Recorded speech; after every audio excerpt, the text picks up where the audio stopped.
Olá pessoal, nosso primeiro vídeo de introdução à permacultura, né? E vamos dar início, né, a esse estudo à distância com esse tema, né, que é o princípios de compostagem. A ideia desse vídeo é explicar o que é a compostagem, quais as principais características e principalmente como vocês podem fazer isso na casa de vocês.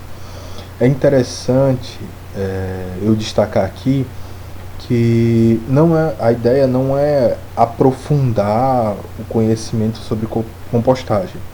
Infelizmente a gente não vai ter tempo suficiente para fazer isso, pelo menos não aqui à distância. Espero que de forma presencial a gente consiga fazer isso, que a gente vai pôr em prática alguns conceitos que vamos abordar aqui, certo? Essa aqui é a nossa primeira aula sobre princípios de compostagem. Vai ser bem mais teórico, tá? Então vou explicar para vocês um pouquinho sobre o que são os resíduos que a gente vai utilizar e o que a gente não vai utilizar. E posteriormente a esse princípio de compostagem, a gente ainda vai estudar outras coisas, mais com o aspecto da fisiologia vegetal, né? Cuidados com alguns cultivares agrícolas, e a gente também vai ver um pouquinho sobre manejo de solos, o que combina muito com esse tema de compostagem, certo? Então vamos aqui seguir. Pronto. Então galera, primeiro, o que é a compostagem? Bom, a compostagem ela é um processo em que a gente vai reaproveitar resíduos, certo? Tudo aquilo que sobra, tá? De origem orgânica. E esse orgânico nós podemos chamar também de resíduo úmido, tá? Só lembrar que todo resíduo orgânico de origem orgânica, vegetal, animal, ele vai ter uma alta concentração de água. Por isso que a gente vai chamar de úmido, certo? E aí a gente vai ter como caracterização para a compostagem, a gente vai ter restos de alimentos, restos culturais, ou seja, você plantou e tudo aquilo que sobrou do seu primeiro cultivo, você vai incorporar novamente ele ao solo para você fazer um novo plantio. Então, restos culturais é justamente isso. Beleza, então, para que fazer isso? O objetivo da compostagem é produção de adubo orgânico para novos cultivos, certo? Então, você vai reaproveitar esse material para você plantar novamente, para disponibilizar novamente no solo, e no solo e para as plantas, se a gente vai ver um pouquinho quando estiver falando sobre nutrição de plantas. Então a gente vai reaproveitar esse material, incorporar ele, todos os elementos, né, macro e micronutrientes para as plantas novamente. E o Ministério do Meio Ambiente, o MMA, ele vai definir, né, a compostagem como sendo um processo de reciclagem de resíduos orgânicos, certo? Usando uma técnica que permite transformar os resíduos orgânicos, ou seja, as sobras de frutas, legumes, alimentos, podas de jardim, aqui ele coloca trapos de tecido, serragem de madeira, ou seja, qualquer coisa orgânica em adubo, certo? E esse processo biológico, ele é acelerado pela decomposição da matéria orgânica, que a gente vai ter alguns organismos biológicos que vão acelerar esse processo de decomposição, né? Tendo como produto final composto orgânico, certo? Então, a ideia da compostagem é essa, transformar aquilo que antes ia ser, né, colocado no lixo, a gente reutilizar isso para gerar novos alimentos, né? Ou para jardins, e aí a gente pode reutilizar esse material para isso. E aí galera, complementando, né, o que o Ministério do Meio Ambiente diz, né, ele fala também que a compostagem, aquilo que eu já disse, né, com relação a recuperar os nutrientes orgânicos, mas só que fazer isso de forma natural.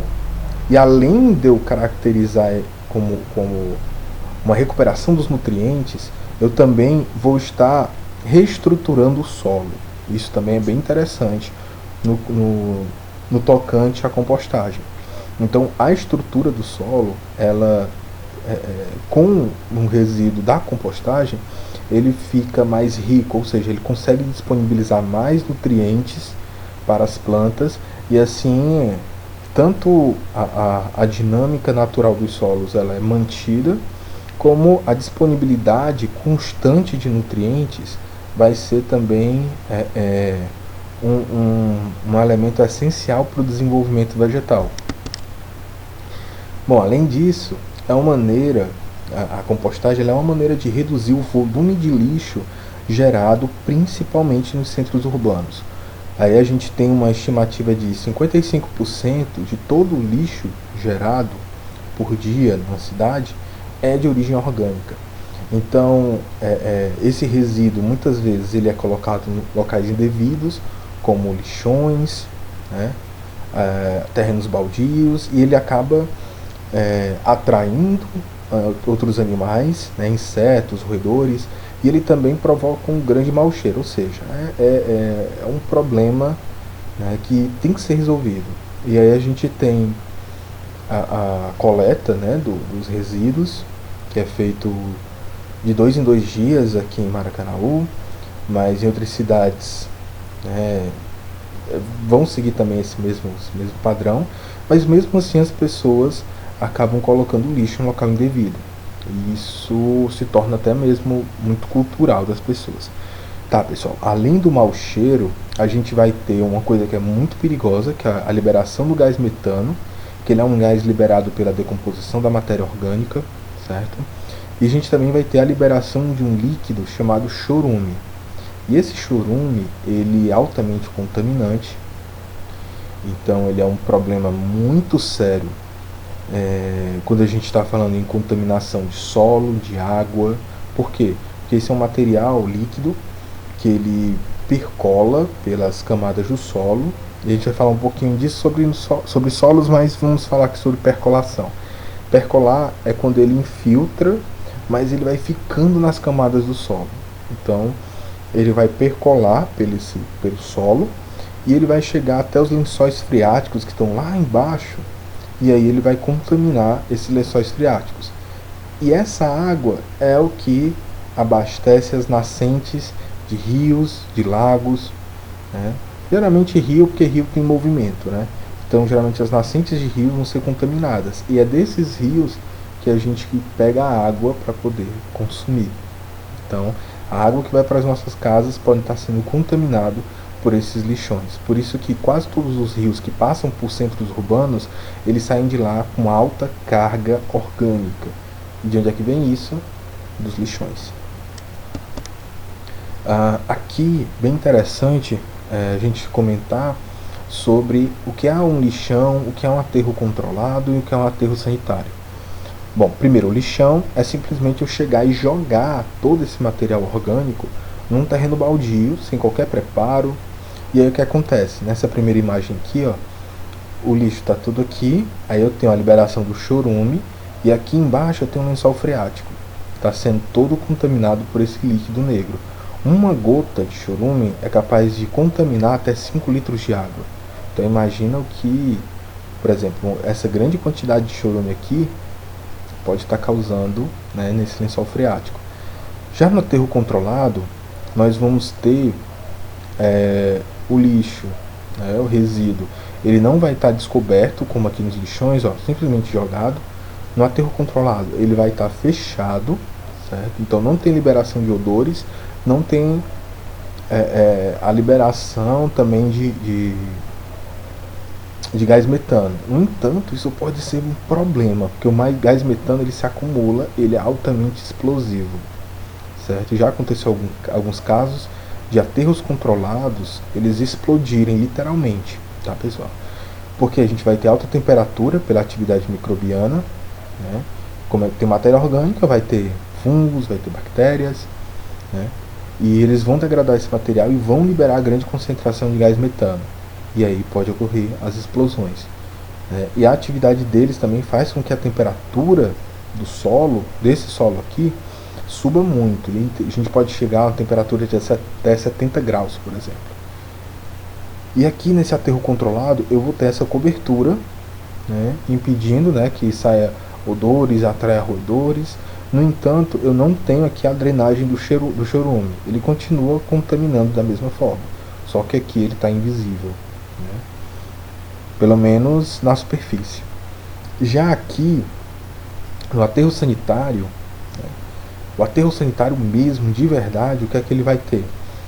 Tá vendo que, não sei se dá para vocês verem direitinho, mas aqui eu tenho toda uma infraestrutura feita de um material concreto, né? A gente vai ter uma manta impermeabilizadora, ou seja, o chorume ele não vaza para o solo, ele não tem contato com o solo e não alcança grandes profundidades para contaminar o lençol freático.